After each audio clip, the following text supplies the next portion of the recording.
Parents. Some are good, some are bad. But today we're talking worst parents ever. Stay tuned. I'm Colby. And I'm Katie, and you're listening to What Would Teachers Say? All right, boys and girls, school is now in session, and today we are talking worst parents ever. Yep.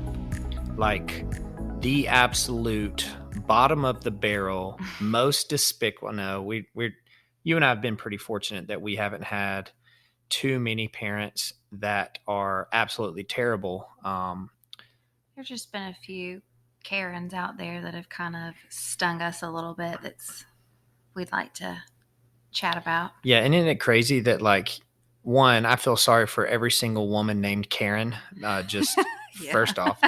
But also, two, it's always the moms. Like, the dads are, there are and have been some dads that are a little helicoptery or, like, what's going on with my boy? What's he doing in class? But it's mostly more, moms. yeah, it's mostly the moms. So today what we're going to do is we're going to talk about each of our experiences at the high school level for me. And elementary for me.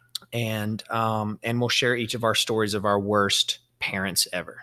So I'm going to go ahead and share my worst parent ever story, Katie, if that's okay with you. It's fine. Katie has a really great worst parent, and several. Well, she's got several, but she's got a better one to tell than I do. So we'll just kind of get mine out of the way. My worst parent ever was actually a parent of a student that I had my very first year teaching, and it was actually at a private Christian school. And this parent felt like that she kind of could do whatever she wanted to because she was holier than thou and thought very highly of herself because she was a holy Karen. She was a holy Karen. She was Karen Christ, and I hope that's not blasphemous. But she actually had adopted a bunch of kids, which is awesome. I was about to say, that's great. That's it's fantastic. But the issue was she kind of had this like chip on her shoulder, like, well, because I'm doing all this, that means you need to do this too. And really the worst part about her was that probably the first couple of weeks, like I'm a brand new teacher, first time really even in private schools. And essentially it all boiled down to her kid was just not getting the grades that she expected.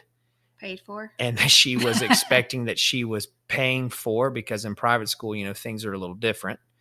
You would think of it like more as a business. Right. I mean, sometimes I think public schools are too, but right. This was even more so. And in fact, I ended up having to have a meeting with her and the head of schools because she just wasn't getting her way. And my head of schools told me two things. And that's when I knew kind of things were different here.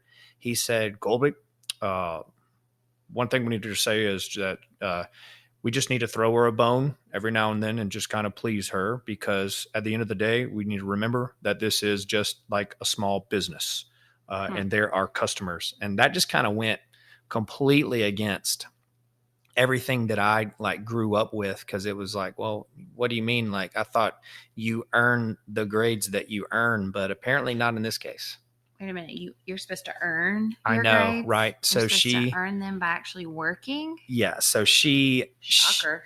Basically thought that I was just I had a grudge against her kid or something, and I was holding something against him.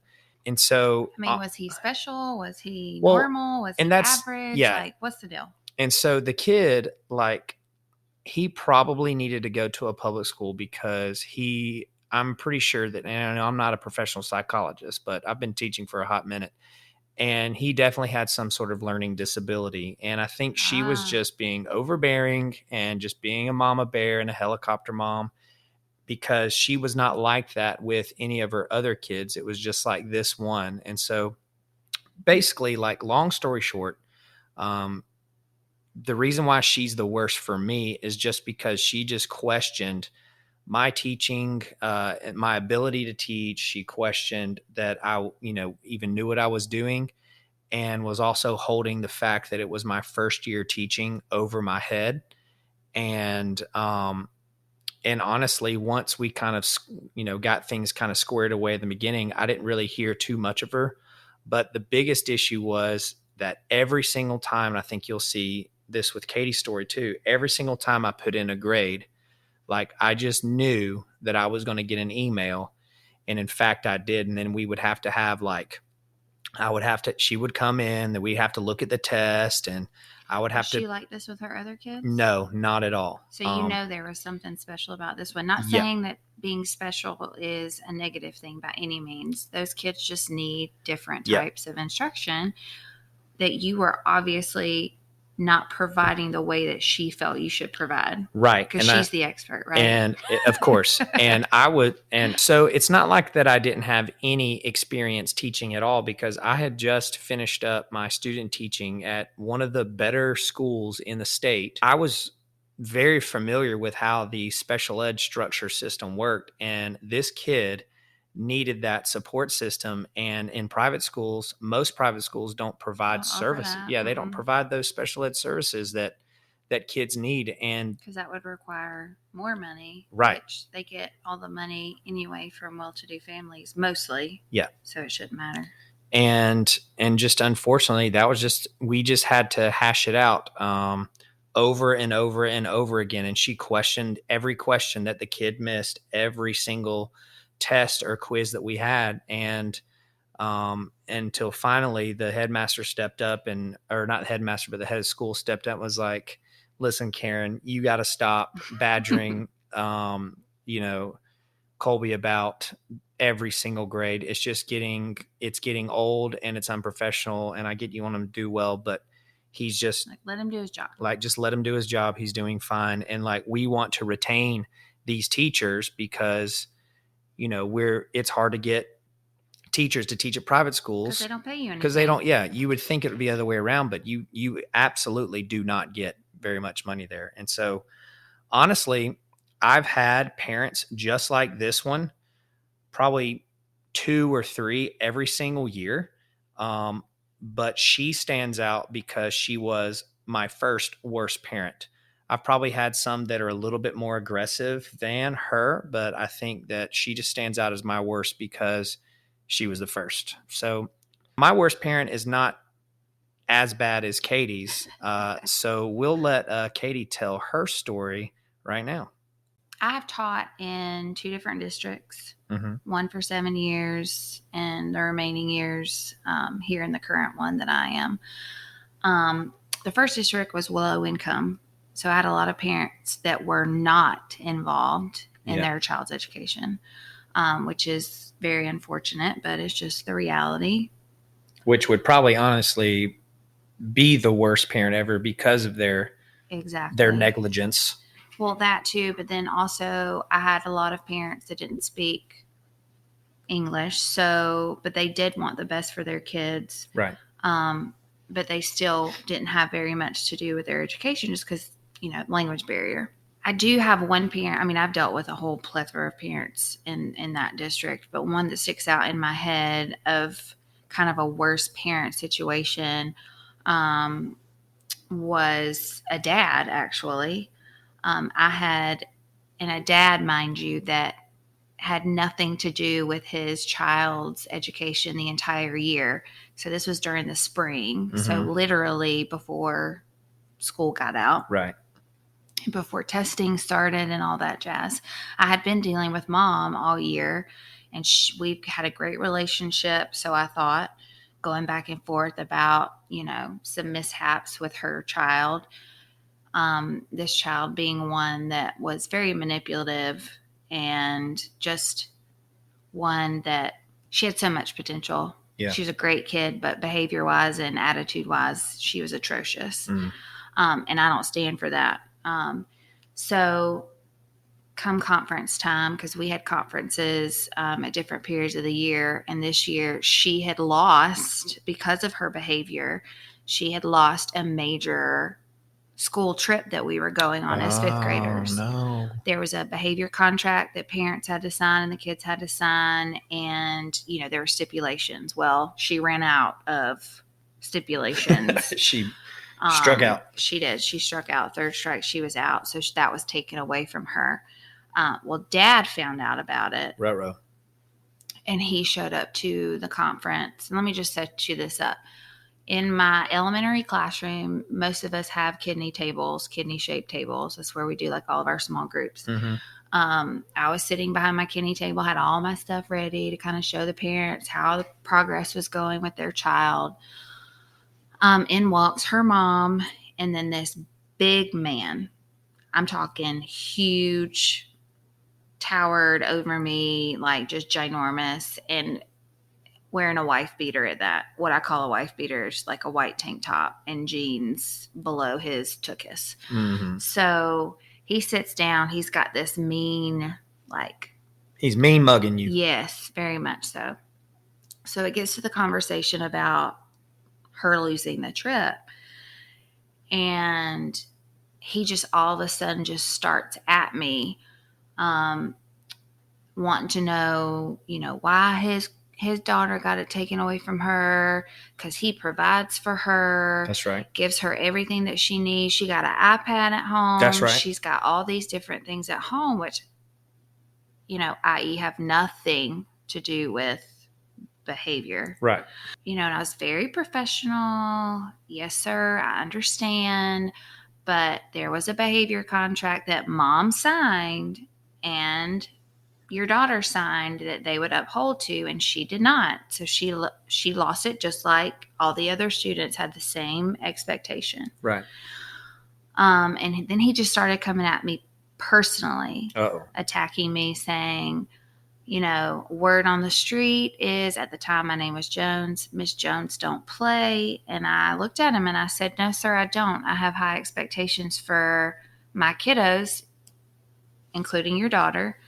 And the fact that your name be circulating on the street is actually a good thing. I was about to say, at the moment, I was trying to hide my smile because I was like, you got street cred. Dang, I'm pretty popular. That's right. And then he was like, how do you even know how to teach because you don't have kids of your own? Ooh. This was before Colby and I had met. And so it just became like just overbearing to where I just kind of stopped and I was like, I'm not continuing this conference. It's not being productive. Like, it took a lot for that man to get out of my room. So that was pretty terrible, I think.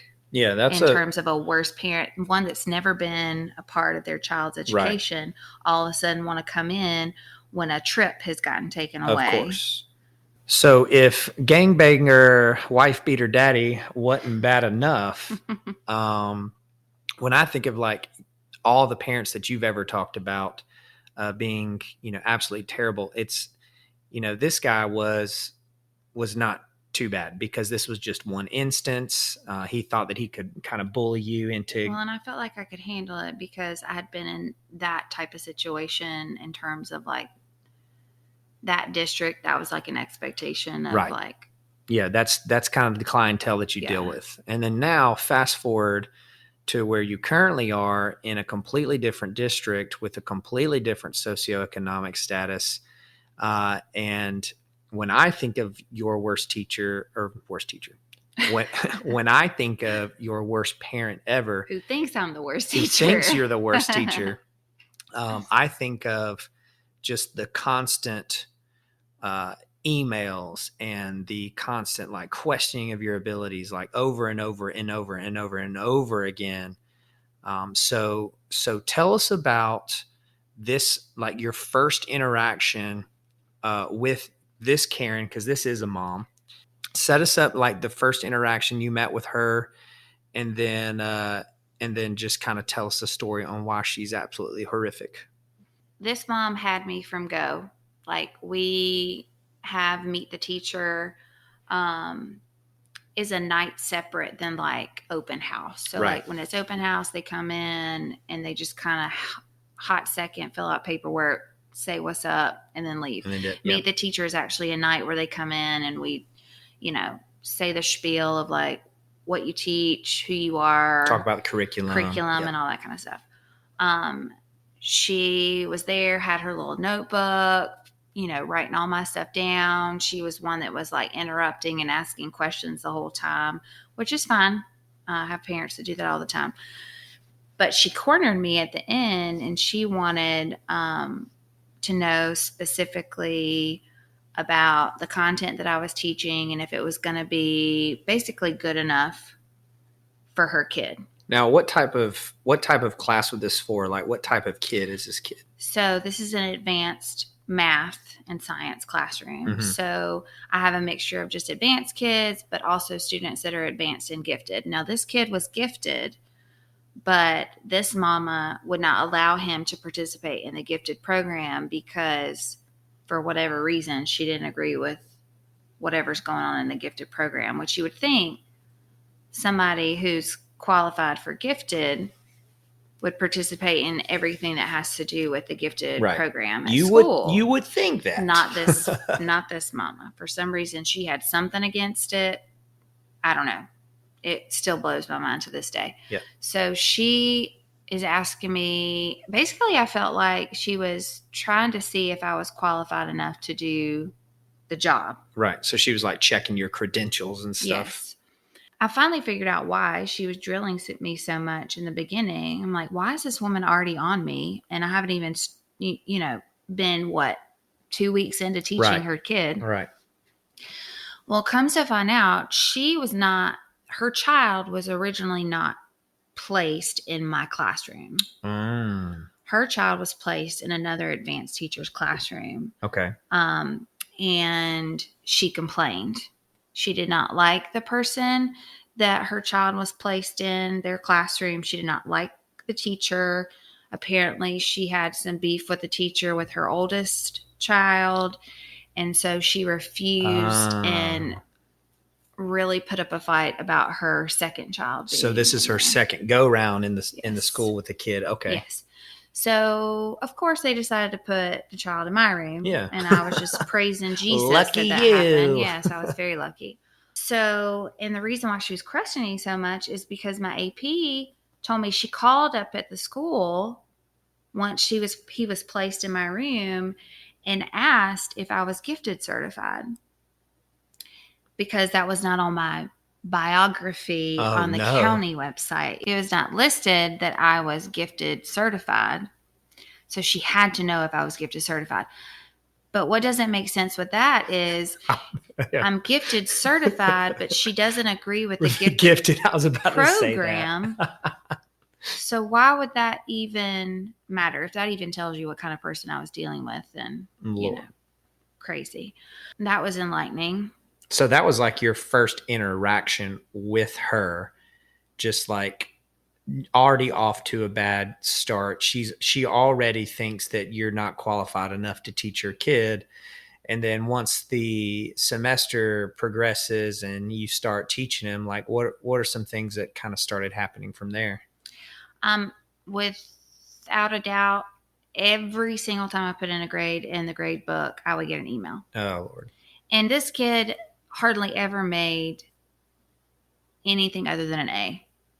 I mean, he was 99, 100 most of the time on all of his classwork grades. Summatives were between 95 and 100. Anything below or even at a 95, she was questioning me. She wanted to know what the question was, how it was worded, how he answered it, blah, blah, blah, blah. So fast forward to an assignment that I did. We were piloting a program that creates summatives and formatives, so tests and things for the classroom. So I used it for one of my quizzes. And what kind of platform is this on? It's a platform that you can put. It's like a testing platform. So it's like typing in the answer or, A, B, C, D. I got you. Okay. Kind of like, state testing. So a digital setup. So digital platform. Okay. But because I'm a math teacher, I like for my kids to solve things in their math journals and then they can put their answers in because let's be real, math is not done on the computer. Math is done on paper. Right. On this one, he didn't make a very good grade. I think he made a B. I think he made like an 88 or 89. And she was like on it and asked me why. And I went back through because I had made sure that I told them to set their journal up and solve in there so I could see where they went wrong if they got the problem wrong. Right. Well, he subtracted incorrectly. Uh-oh. Which is not a fifth grade standard, obviously. Yeah, you learned that in especially first if you're grade? a gifted advanced child. Right. It was a careless human error, and that's what I told her. Wasn't good enough. And that led to him getting the question wrong, right? Yes, he got the question wrong, and I think that's the only one he got wrong because I think I only had I had a short amount of questions on there just so I could test the platform, and they were easy questions. Mm-hmm. So she wanted me to throw it out because there's no way that he could have subtracted wrong. It was the computer's fault. Him transferring the numbers down on his paper and having to type in the answer. It was the computer's fault that he got that wrong. Oh my goodness. Well, let's go back. Math is black or white. Yeah. You either get the problem right or wrong. 2 plus 2 is 4. Sorry. 5 minus 3 is 2. If you subtract or add incorrectly, it is what it is. You get it wrong. Yeah. I mean, I would say for days we went around and around and around for that. On that one thing. So what, this continued on and on and on every single time you had some sort of assessment?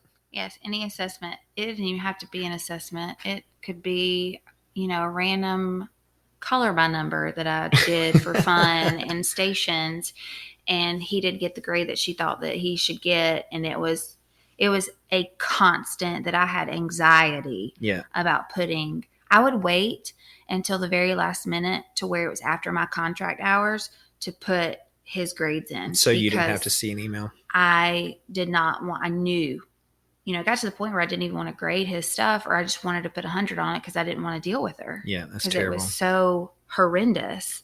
So because this continued over and over again, I had those feelings. Yeah. It ended in a huge, explosive fireworks show. I did a project at the end of the year. Shocker that she was not thrilled with the project grade. With the project or the grade. What kind of project was it? It was a science project where they had to do a 3D model of something, but then they also had to create a brochure type gotcha. thing for the landform. So I had a rubric that I created and based off of other science educational rubrics.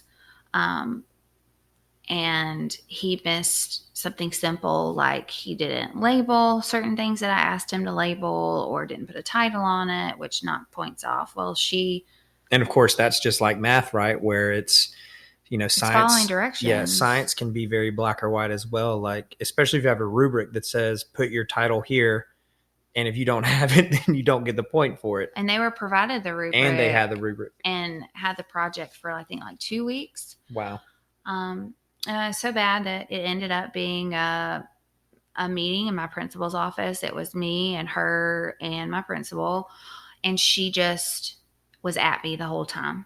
Was very condescending. And even at one point where I was just looking at my principal, just kind of taking it, because you do that as an educator. You just sit there sometimes and you just let the parent just say what they want to say. Nothing you say back anyway is going to be helpful. So you might as well just sit there. I was looking straight at my principal, not doing anything. And she looked at me and she told me to get the smirk off of my face. She was that heated. Wow. She could barely breathe and she was shaking. She was so angry at me. My principal had my back, which I was thankful for. We kind of let her say her thing. She eventually ended up walking out saying she was headed straight to the board office from there. My principal got on the phone with the board saying, hey, she's coming. Karen is coming again. She's on her broomstick. She's flying over there in a hot second. So that was kind of the ending point with her in terms of my class stuff. But she was one that, quote unquote, exempted her child from state testing as well. Of course. Which you really can't do. But she would wait to bring him to school halfway through the day because she knew testing was over, and because she didn't want him to take the test for the state, because she didn't agree with that either. Well, I think the thing with that is she didn't want the kid to take the test because there was no way that she could manipulate the grading system of it. And that would show that her kid is not as Perfect. perfect as she thought he was or that she wanted him to be, He's not because perfect. she's been able to do that and bully teachers into basically getting her way, kind of like my parent was paying for grades. I guess she thought that she could be paying for grades as well. Well, and it's truly sad because the fact that she exempted him and was so up in arms with me the whole year, it really puts him at a disservice as he gets older, especially when he hits high school and he's got all of those, he's got the SAT or the ACT or anything like Yep. that to get into college. Like, he's not going to have the experience of taking state tests if he doesn't experience that. But that's on her, and I have a feeling he will be living in her basement until he's 30 plus years old because she can't let go, and he's just And that personality to he's where still sucking on the teat. she needs to cut the cord, Cut the cord. pop the teat, whatever, and get on with your life. Hands down, your worst parent is worser than my worst parent for sure. And it's crazy too, because we don't really get a lot of really good parent stories at high school. Like, of course, teachers that I work with, we talk about the parents and interactions, and we get some pretty rough ones. But I think you guys on the elementary level, you get more helicopter Karens and some pretty tough. Because we have a lot more interactions with Right. them, because quote unquote, we're the foundation of their education. So we're constantly, it's expected. We're constantly in communication with them. We have constant interaction in terms of meetings Right. and events and things like that, which in high school, I'm not saying that you don't have that at all, but you see more interaction if, like, you're a coach, which you are, which I'm sure you've had a lot of parents to deal with, in that aspect. But Yeah, like, why did my kid make the team, or why is he not playing as much? Yeah, which is again, a total another podcast. 100%. But I feel like, elementary is like the backbone. Like, we have to deal with all of the foundational things, and like, we are always questioned about what we do and how we do it, and if we are qualified enough to do what we do, no matter how hard we work. Right. So what do you guys think? If you're a teacher, what kind of parents have you dealt with? You have a worse story, similar stories? We would love to hear from you. We have a email account. You can email us. It's whatwoulteachersay@gmail.com. And you can also leave us a comment where you listen to your podcast. Currently, we're streaming on iHeartRadio, Spotify, and we even have a YouTube channel that we put these podcasts on. So you could leave us a comment there. You can DM us. You could DM us on Instagram. We have an Instagram account as well. So just let us know. We would love to hear from you, and we might even share your experience if you're cool with that, and just let us know it's okay to share. I think that'll be something that we might want to look into doing a podcast, just hearing from our community. So let us know. Send us something. Thank you so much for listening to the What Would Teachers Say podcast. We're excited about bringing you brand new episodes each week on Monday, so that way you can start your week off right. And remember, teachers are people too. So think twice about sending that email. Class dismissed.